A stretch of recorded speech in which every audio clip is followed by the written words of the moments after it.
It was a rainy morning. I woke up early and checked my phone. There was a message from my best friend Maya.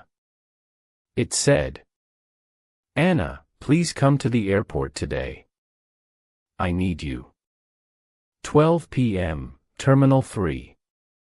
I didn't understand. Why did Maya want me to go to the airport? She didn't say more. I tried to call her but her phone was off. I looked at the clock. It was already 10 a.m. I had only 2 hours. So I put on my jeans, a pink jacket, and took my umbrella.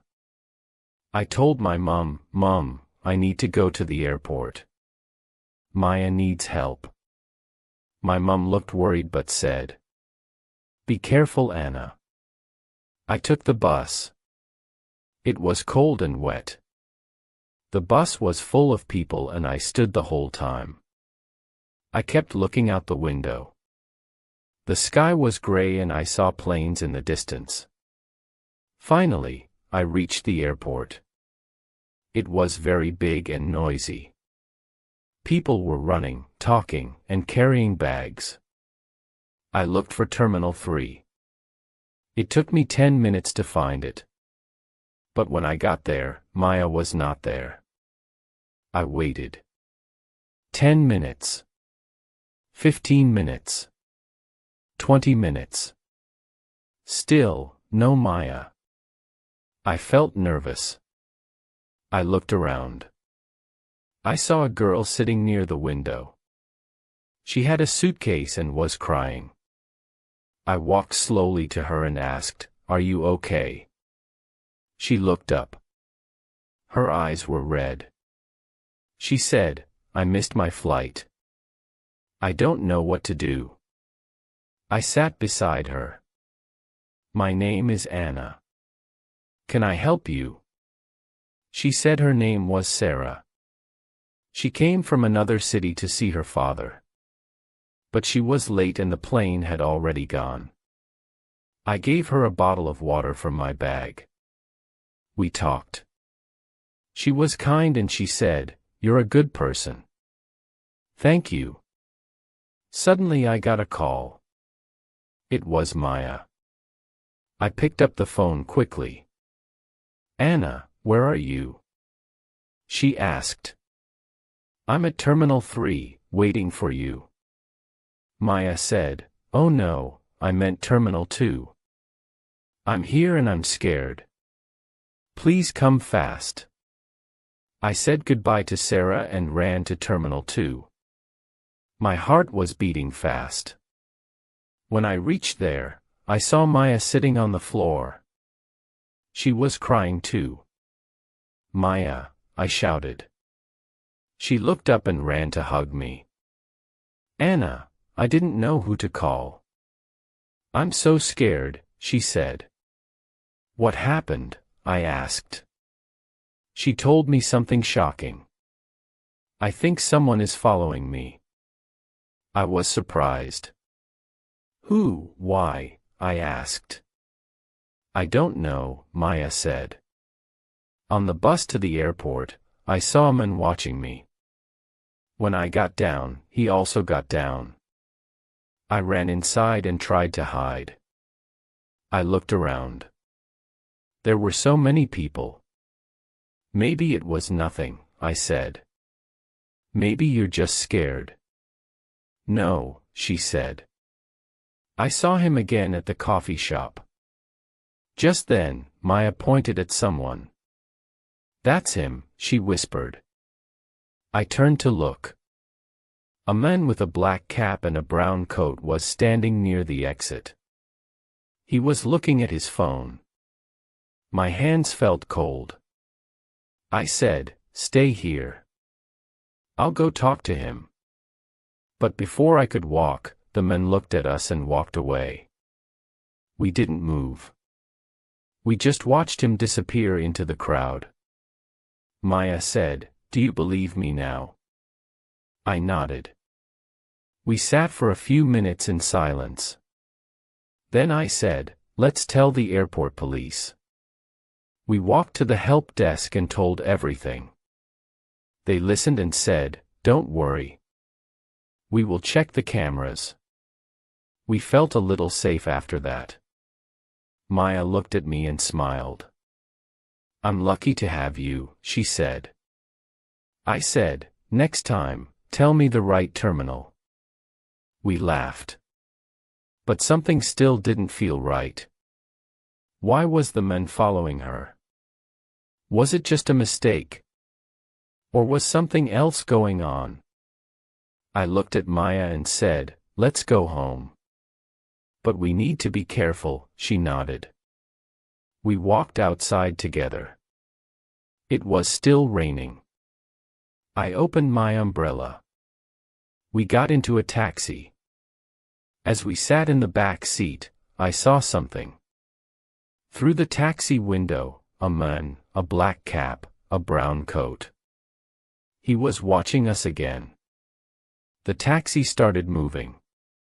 Rain hit the windows. Maya sat next to me, holding my hand. I looked out the window again. The man with the black cap was standing under a tree. He was watching our taxi.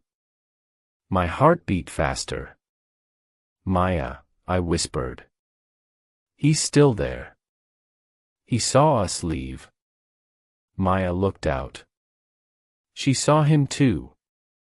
Her eyes became wide with fear. "Do you think he will follow us?" she asked. "I don't know," I said. "But we're not going home. We need to be smart." I told the driver, "Sir, can you take us to the main city mall?" "Not home." He said, "Okay." The driver changed direction.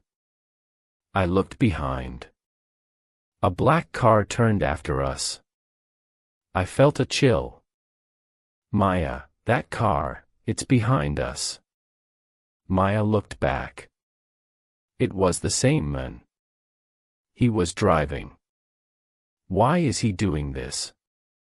she asked. "I don't even know him." I didn't have answers. We reached the mall. It was big, busy, and full of people.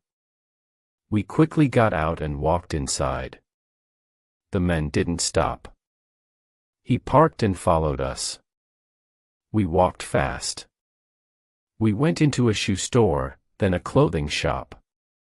"He's still coming," Maya said. I grabbed her hand and said, "We have to find a guard." We found a security officer. "Sir," I said, "a man is following us. Please help." The guard looked serious. "Can you show me who?" We pointed at the man. The guard walked to him and asked, "Sir, why are you following these girls?" The man looked surprised. "I'm not following them," he said. "She's my sister," he added, pointing at Maya. Maya stepped back. "What?" "You're lying," she shouted. The guard said, "You need to come with me, sir." The man tried to run, but two more guards came and stopped him. The police were called. We sat down and waited. A kind lady brought us tea. Maya was shaking. I put my arm around her. The police came. They asked us many questions. They also checked the mall's cameras. After some time, an officer returned and said, "You were right. He was following you from the airport."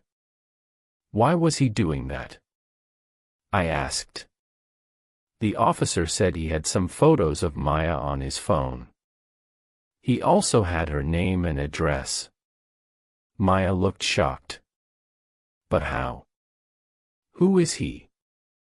The police said, "We are still checking, but he might be a private detective. Someone paid him to follow you." Maya whispered, "No, it can't be him." I looked at her. "Who?" I asked. She looked down. My ex-boyfriend. I broke up with him last month. He was angry. The officer said, that might be the reason, but we will investigate. Maya started crying. I was so scared, she said. I hugged her. It's okay. You're safe now. After some hours, the police let us go.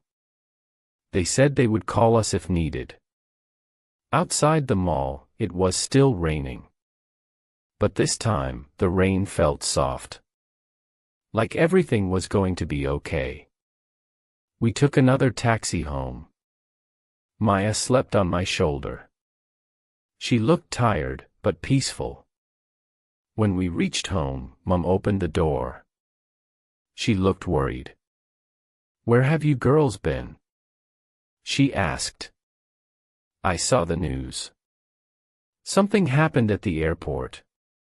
I told her everything. She hugged us both and said, "You are my brave girls." That night, I couldn't sleep.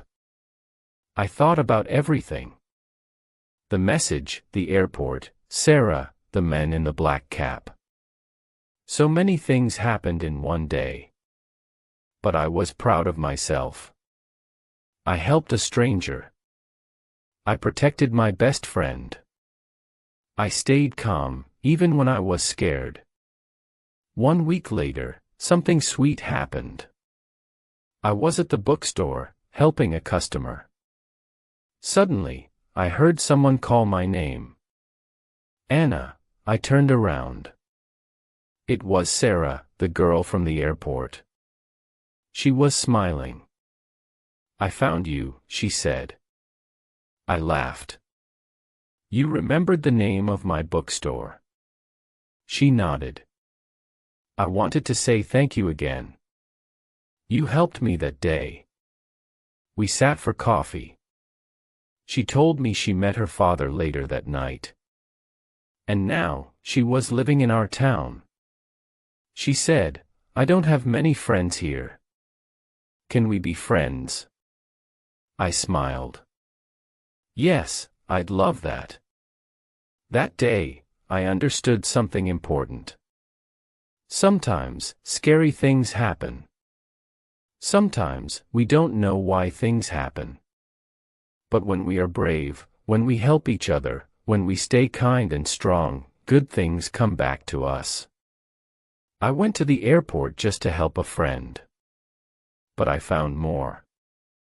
I found courage. I found friendship. And I found my own strength.